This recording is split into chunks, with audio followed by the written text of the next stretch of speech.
नमस्ते दोस्तों, स्वागत है आपका हमारे चैनल मीना पर। आज हम एक दिलचस्प और रहस्यमय कहानी की यात्रा पर निकलने जा रहे हैं। आज की कहानी है चार्ल्स सोभराज की, जिसे बिकिनी किलर के नाम से जाना जाता है। इस व्यक्ति ने 1970 के दशक में दक्षिण एशिया में आतंक का साम्राज्य खड़ा कर दिया था। उसकी चतुराई और क्रूरता ने उसे एक कुख्यात सीरियल किलर बना दिया। क्या आप कल्पना कर सकते हैं कि कैसे एक ऐसा इंसान अपने आकर्षण का इस्तेमाल कर निर्दोष लोगों की जान ले सकता है? तो चलिए, हम इस रहस्य और रोमांचक कहानी में गहराई से उतरते हैं। क्या चार्ल्स सोबराज की कहानी आपको भी हैरान कर देगी? चलिए, शुरू करते हैं। चार्ल्स सोबराज का जन्म 6 अप्रैल 1944 को वियतनाम के हनोई में हुआ। उसके पिता एक फ्रांसीसी समुद्री अधिकारी थे और उसकी मां एक वियतनामी थी। जब चार्ल्स बहुत छोटा था, तब उसके माता-पिता के बीच तलाक हो गया और यह उसके जीवन के पहले वर्षों में ही अस्थिरता का कारण बना। उसका पालन-पोषण उसकी मां ने किया, लेकिन आर्थिक तंगी और संघर्ष ने उसे हमेशा से परेशान किया। चार्ल्स ने अपने आसपास के वातावरण से जल्दी ही अपराध का रास्ता अपनाया। स्कूल में उसे परेशानी होती थी और वह कई बार नकारात्मक गतिविधियों में शामिल होता रहा, जैसे बदमाशी और चोरी। जवानी में ही सोबराज ने छोटे छोटे अपराधों की दुनिया में कदम रखा। वह चुराई गई कारों को बेचने लगा और इसके साथ ही उसने जालसाजी भी करनी शुरू की। युवा होते होते उसकी प्रतिभा और चालाकी ने उसे कई बार पुलिस से बचने में मदद की, लेकिन यह भी उसके जीवन के असाधारण झटकों की शुरुआत थी। 1970 के दशक में चार्ल्स ने अपनी जिंदगी में नया मोड़ लाने का फैसला किया।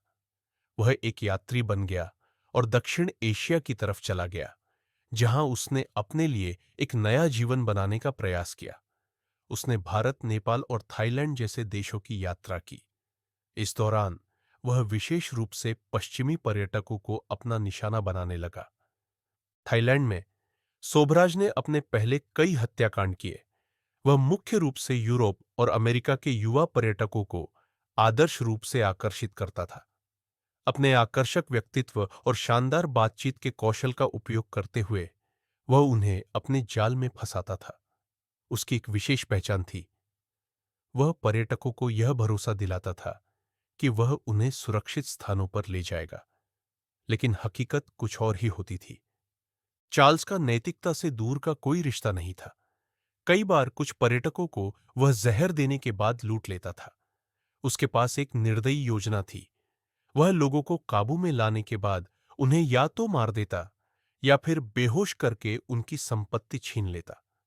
इसके पीछे उसकी सोच थी कि वह अपने अपराधों को छुपाने के लिए इतना चतुर है कि उसे कभी पकड़ा नहीं जाएगा।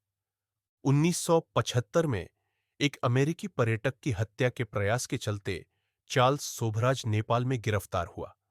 उस पर आरोप था कि वह एक पर्यटक को मारने की योजना बना रहा था।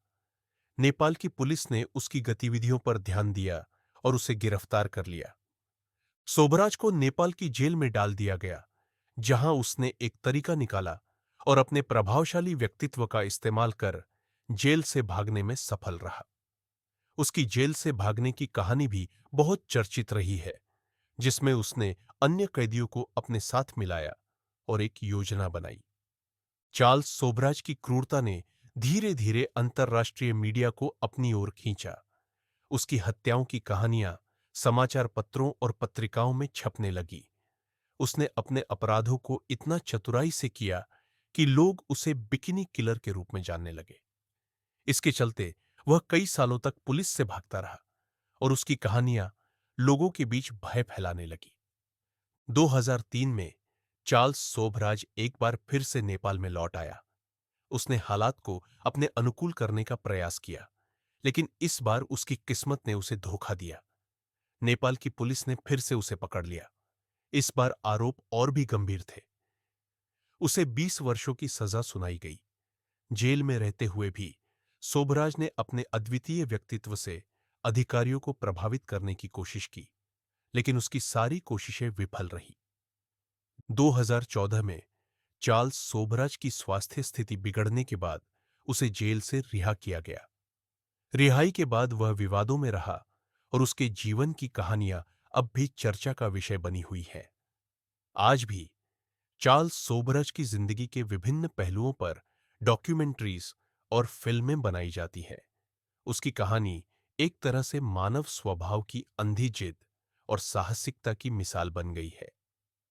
चार्ल्स सोबराज की कहानी एक जटिल और दिलचस्प जीवन का एहसास कराती है। उसका जीवन एक चेतावनी है कि कैसे एक संयोजित और आकर्षक व्यक्तित्व किसी की भी जिंदगी को बर्बाद कर सकता है। चार्ल्स सोबराज ने अपने जीवन में कई लोगों को धोखा दिया और जो दर्द वह अपने शिकारों को देता था वह अनमोल था। आज भी उसके कारनामे और हत्याएं याद की जाती है और वह एक रहस्य बना हुआ है। उसकी कहानी एक गहरी छाप छोड़ गई है और यह दिखाती है कि कैसे एक व्यक्ति की कला और क्रूरता एक असाधारण और डरावनी कहानी का निर्माण कर सकती है। दोस्तों, अगर आपको ये जानकारी पसंद आई तो इस वीडियो को लाइक करें, शेयर करें और हमारे YouTube चैनल मीना को सब्सक्राइब करें। धन्यवाद।